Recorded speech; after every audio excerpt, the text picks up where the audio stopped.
Welcome to the second Geek roundtable, subject Star Trek. And so we have a litany of people who are not only Star Trek, I thought this was Star Wars. God damn it, Ryan. Sit down. David Goodman, who people may know is a showrunner, producer, writer, inveterate Trek fan. He's worked on such shows as Family Guy and now more recently American Dad. Did the infamous Futurama episode, Star Trek episode, which beloved by millions around the globe. And of course the author of the new Star Trek Federation. Oh, that's right. I also wrote for Star Trek Enterprise for 2 years. And I want to point out Don't forget that. Oh yeah, that. And then there's that. I'm not going to forget that. And in fact, I believe there are 2 errors in the Star Trek Federation book, but I'm not. Already. You found errors. Did I say? Oh, I pointed it out. No, you pointed it out. I would have had no clue. I'm sure the internet will be screaming about it. What were they? I don't remember. That's right. It's up to people to find them. They will find it. Who are really anal. Roddenberry. What's your connection to Star Trek? I have no idea. Why are you here? What are you doing here? You came for the food. I have no idea. Rod, who continues the legacy that his father created many years ago, and I carry on the Roddenberry name. Star Trek is carried on by many, many others.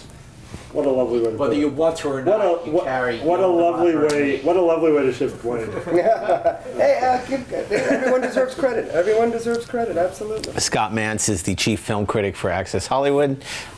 He recently dressed as Lincoln for the review of Lincoln. I don't think Pauline Kael ever did that. She was always dressed as Was that the Vampire Slayer one? You have to stay competitive, and you have to stick out, otherwise you'll just get lost on Rotten Tomatoes. So that was my way. You wouldn't want that. No. Attack of the Killer, Rotten Tomatoes. Okay. But you know, what is a film critic for Access Hollywood doing here? My passion, first and foremost, has always been Star Trek. Ever since I was next to the Beatles. Next to the Beatles. He's wearing a Beatles watch. I'm wearing a Beatles watch, but I'm wearing the Trek shirt. And if you had to ask me to choose between Star Trek and the Beatles, I probably couldn't choose between the two because I love them both. I'd have to leave the room. I love them both equally, but because of the way Star Trek has changed my life, and it did because I would not be in California, I'd still be in Philadelphia if it wasn't for Star Trek. That gives Star Trek the edge. So that is Where why. would you be if it wasn't for the Beatles? Beatles. I didn't get into the Beatles till I was in college. Okay. I got to Star Trek when I was Scott, we're 6. still just doing the intro. Did either of them get you laid? Star Trek got me laid. Really? Star Trek got me laid many times, my friend. Does Access Hollywood ever come and say, we want you to be more like Vincent Canby? Like, can you lay off all this nonsense? No, it's just not going to happen. Okay. You dead? Yeah, that's right. Okay. And last but certainly not least, Brannon Braga, who not only wrote and showran and created such shows as started on Next Generation, then Voyager, created Enterprise, also created Threshold and Terra Nova, and recently just sold another pilot to FX and wrote Tomb Raider and Generations and First Contact. The list goes on. You wrote Tomb Raider? Wow, the first one. The one with Daniel Craig. Wow.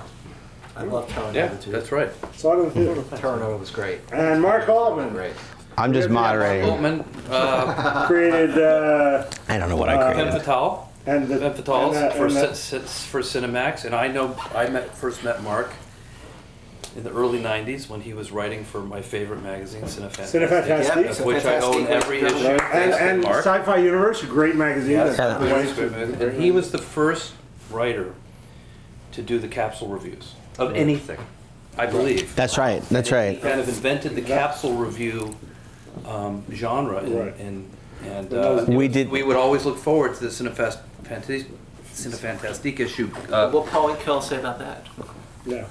They were short. Yeah. No, it's true. I mean, we were doing that before Entertainment Weekly, and then of course, with the emergence of the internet, you know, everyone, their brother was doing this kind of shit. Yeah. But we sort of were the first people to do that, and you know, really, I call working covering the first magazine or anyone to really go in depth on a TV show, and really go behind the scenes and review and critique the episodes and kind of take them seriously. And we would do, 120 pages on something like Star Trek: The Next Generation. The reason for that was I got paid by the word. Right. But the thing was, the thing about it that was interesting, it really was my film school. I mean, to have the chance, I learned a lot about producing for television from having sat with these guys like Brannon and like Michael Piller and Rick, and to spend literally hours with them, talking to them about the season, the decisions they made, and it was, fascinating time. Not only for me, but that kind of journalism which doesn't exist anymore. It really doesn't, because the internet is about bite-sized morsels, and something that. Well, those were very helpful to me. I've talked about this before. Is that when I've been reading Cinefantastique and interviews with Brannon for like 10 years before I had my job interview at Enterprise.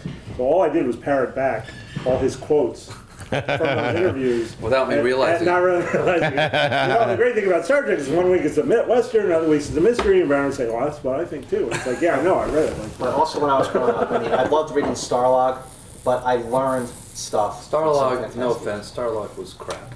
Yeah. That's why I wanted to it was all about Cinefantastique and Fangoria at that time. I agree. I mean, for me, and this is sort of off topic, discovering Starlog was a great thing because at the time, Cinefantastique was too expensive for me as a kid. So when I first found Starlog, it was like an amazing thing, and like it was the first time I ever heard of Star Wars. They did a cover with a one-page article on Star Wars, but it was Cinefantastique that really sated my interest, even as a fan, just buying it, because I remember. I think the first issue I bought was 20,000 Leagues Under the Sea. It was a double issue, and it had Star Trek 3 coverage, but I read the 20,000. It was just exhaustive. One of the best issues was on Hitchcock's The Birds. For a magazine to go back and dissect, and at the time a lot of the people involved were like Albert Whitlock, the great matte painter, were still alive, and they're just not doing that anymore. No. They're just not, and it's a shame. It is. Well, but part of that, I'll tell you, and again, this shouldn't become the Cinefantastique roundtable, but I will say this, because it was a truly great magazine, and now with Hitchcock coming out, it's even more important, because a lot of people are saying based on Stephen Rabella's book, The Making of Psycho, well, that book was first published in Cinefantastique, I remember and he turned it into a book. In fact, that was one of the first issues I ever owned, because I was a huge Psycho fan. Great issue. And amazing issue, and now it's a movie, and Cinefantastique never gets mentioned. But the thing about Cinefantastique was this was before you had a million publicists on a movie and these huge marketing campaigns where you had Entertainment Weekly and Vanity Fair all covering these big genres. Back then, no one covered it. So, the makeup guy could just give all his stuff, didn't have to be approved, to the magazine. There were no DVDs. There was no official magazines where everyone was getting a little piece. Cinefantastique, no one else was doing it. So every person on the set would just turn over all their materials, and Cinefantastique was doing these incredible stories. You could never have that today because no publicist would cooperate with the little niche magazine giving them that kind of material and that kind of access, which is, partially it brings us back to this roundtable, which is an interesting way for Geek to cover a subject like Star Trek, because do you really want us to be one of 100 magazines that's talking to JJ and getting the same quotes, or do we take a bunch of experts who've worked in the trenches and who have opinions about the subject and hear what they have to say? And I think that's a lot more interesting way to cover a subject, which brings us again back to Star Trek. And as we sit here and discuss this, we're celebrating the 50th anniversary of James Bond, which started in the 60s. Star Trek is about to hit its 50th anniversary. And I would ask you, is there any kind of reason that when we look back to the 60s, two things that have endured to today that people are still passionate about? James Bond and Star Trek. James Bond was about an iconic secret agent that made us all feel safe, and the old cliche, he's the girl, the guy that all women wanted to be with and all guys wanted to be. Is Star Trek in that way the same thing, that it aspires? We all knew we were safe with James Bond. He was protecting the world. Blofeld would never win. Stromberg would never win. Is it the same thing with Star Trek, where this is a show, and it's been talked about a lot, that's super optimistic, that says there will be a future, that the future will be better than it is today? Well, I think that's interesting, is because I've read a lot of things about James Bond, and that there's a way in which for the British, it's sort of patriotic. It's like the British are still very important in James Bond. They're still at the center of the world, even though historically they're not, and that The sun is set on the British Empire a long time ago. And that because he's international, there's a way in which that it sort of harkens back to a time where you were sort of taken care of by the British Empire, and that there's a way in which Star Trek is the same thing for America. I think that like Star Trek wasn't a big hit in the 60s when it came out, but it hit in the 70s when there was this malaise and this lack of trust in government, and that it really hit in America in the 70s and that here you have this iconic American hero at the center of it. And he's surrounded by an international group, but you still have this American guy at the center of it, and that it really spoke to sort of this America as this great thing. I think that there's a way in which that's the beginning of Star Trek fandom started with that, and I think obviously it's changed. Obviously, Star Trek has evolved into something else, but I think that looking back at the beginning of Star Trek becoming this phenomenon, that was a factor. I've never heard or thought of it that way. That's amazing. I'm a very smart guy. Yeah, Well, I wouldn't go that far. But my feeling about all the ink that's been spent on how Star Trek paints an optimistic view of the future, I agree with all that, but at no point in my life, then or now, was my love for Star Trek ever fueled because of that? My love for Star Trek then and now was fueled because of the characters. It was because of fully realized characters that I then and now aspire to be. When I was a kid, I wanted to be James T. Kirk, and I still do. And I don't mean that, in a geeky sort of way.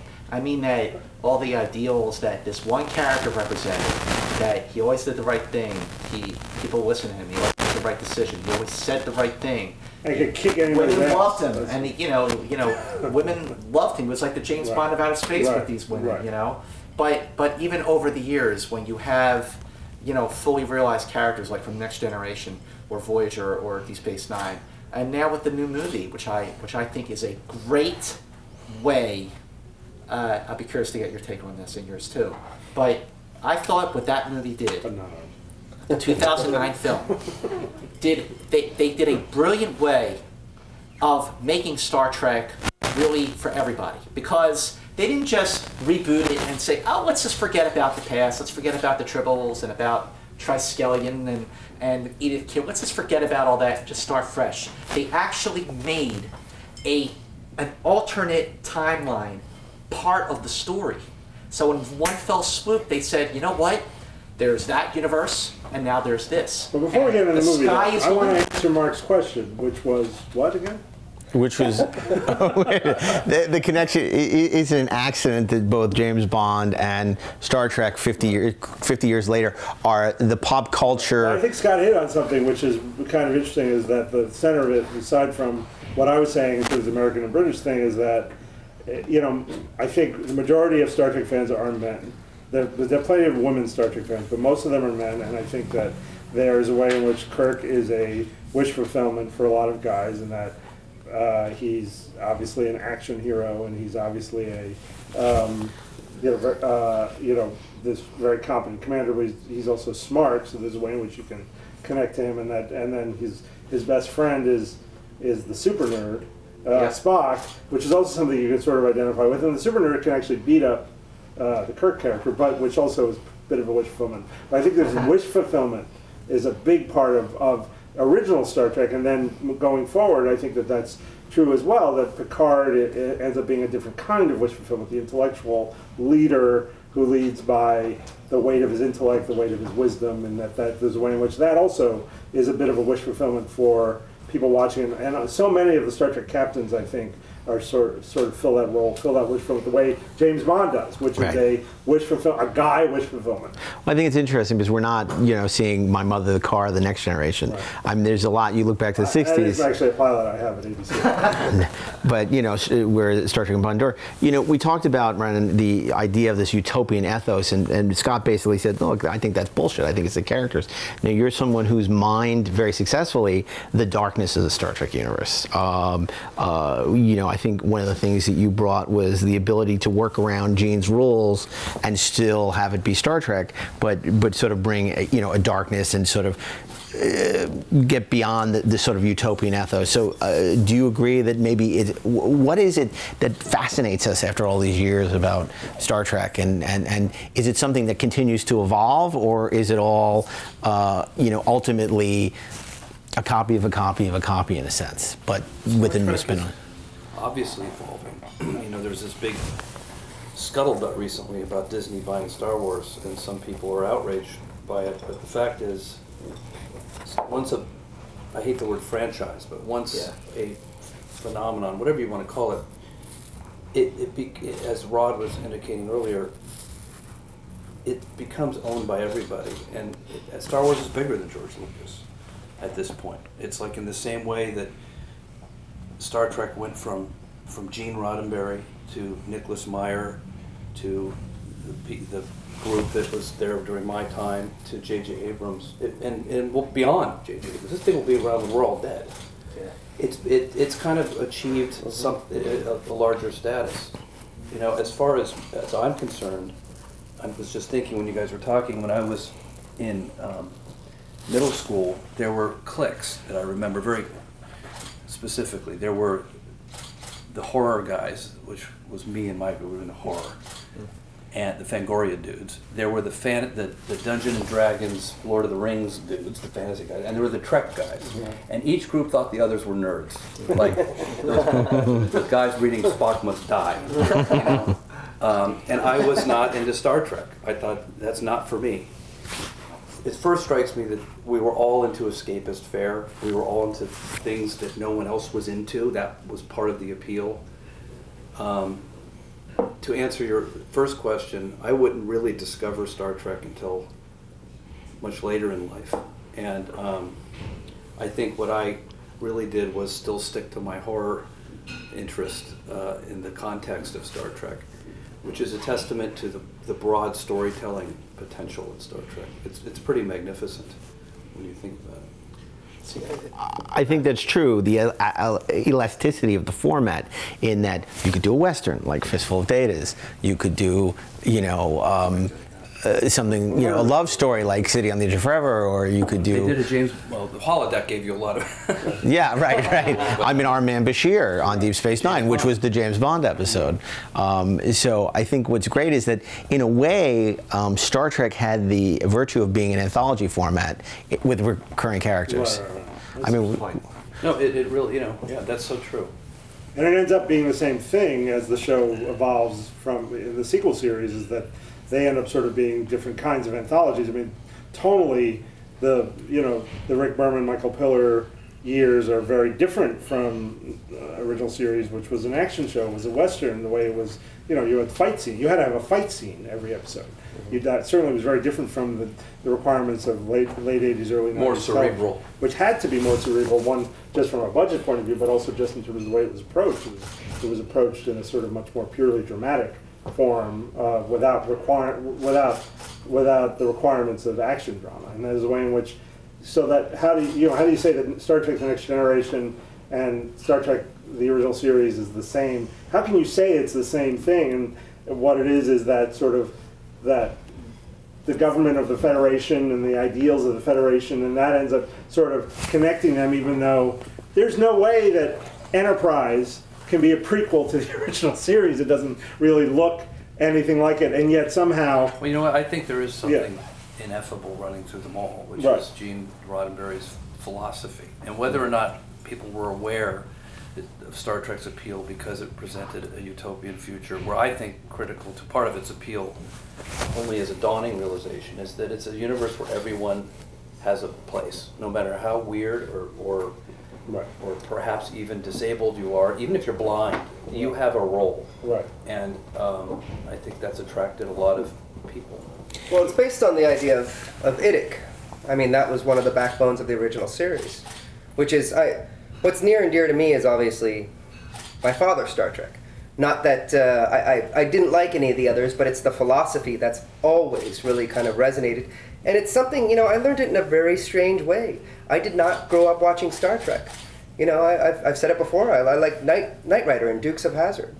You know, it wasn't until later in life, through the fans, that I got a different perspective of what Star Trek was. And then I kind of went back and would start to watch it, and then I'd start to get it. And it was, you know, we all know the phrase IDIC, which is infinite diversity and infinite combinations. And it is exactly what you're saying. It's the idea that it's universal acceptance. It's this sort of, I don't want to sound too cheesy. Diversity as a strength. Absolutely, but this ability to not be afraid of things that are different, but to quest for that. I mean, that's what the Enterprise was about. That's what was going out there. Not to find different physical life forms, but to look for new ideas. And that's a future that's exciting to me. But there were also the times when they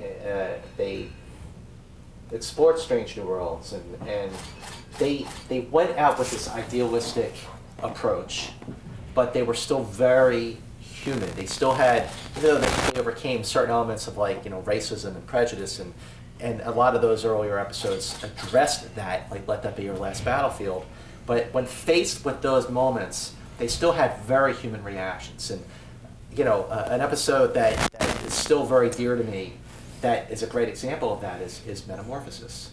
Because the three guys and Commissioner Heffer, they see this thing and they're afraid of it, they don't understand it, they want to destroy it so they can get this person back to the Enterprise. And then when they realize that this thing is a woman in love with this guy, it turns the entire episode, flips it, and it becomes this really sensitive episode where they go, we were wrong. That human element is what drew me to these shows. It's very Devil in the Dark is very much like that. I'm Exactly. so sorry. You said they have a very human response, and I was talking to someone recently, I can't remember who, and we were trying to figure out the difference between the different series. Is what made them different. Why do people like the original? Why do people like Next Gen, et cetera, et cetera? And you know, we were actually doing a difference between, there's a huge Deep Space Nine fan group out there, obviously, who doesn't like the original or Next Gen. They love Deep Space Nine. Huh. And we were trying to figure out, so what is the difference between the show? And this is obviously opinion-based, but the original series, it was really each individual, the human response was not how we would behave now, but how we would hopefully respond and behave later. Got it. Versus, you know, a lot of people identify, and this is my personal opinion, I keep looking at you because you worked on it more than anyone else here. In Deep Space Nine, a lot of the human responses were kind of the responses we'd have now. Right. Now, they were, you know, of that Federation, of Starfleet, but they were things that we could relate to now, because this is how I would feel, this is how I might react. I think original series, Next Generation, to a degree, would respond as the better human being in a lot of cases. It's not that distinct, but there is that difference between them. So when you say a human response, right, for me, you gotta define what you mean by that. Well, I think it's a humanistic response is what I think you really mean, which is a more aspirational thing, like you're describing. The way, I like your phrase, the way we would hope to respond, Right. Yeah. which isn't always the case. And goes back to that's that, what was admirable about, you know, definitely the first two shows, was that they, and even more so the original show, they would go boldly, they had these ideals, but in the end, they were human, they would have this Because, and reaction. this is really is the pulse running through all the shows. Seriously, every single one of them is an expectation of a little bit more. Star Trek isn't just a shoot 'em up laser show. Star Trek isn't an action adventure fight show. It's not just a Western. There's a certain, even if it's unspoken, expectation that you're going to have a little more meat on the bone with Star Trek. You're going to explore some aspect of humanity in some interesting way. And that, to me, is what distinguishes this show from most science fiction, quite frankly. Well, that taps into the whole idea of Star Trek being allegory. Now, when the mainstream press is covering it, they usually show a clip from Let That Be Your Last Battlefield, and you see the guy who's black on one side and white on the other. Oh, look, Star Trek was so progressive. Okay, but the reality is, you know, Star Trek also, you know, you look at something like Let That Be, with not Let That Be, but with Vietnam was not very progressive. It was basically saying, you know, Private Little War, you know, let's arm them equally But to us. And because the ending is so sort of tragic that I don't actually think that I don't think it lands hard on either side. That there's a way in which he's saying arm the savages so that they're equal and so there's a balance of power, and then his best friend is sort of turned into this sort of monster at the end.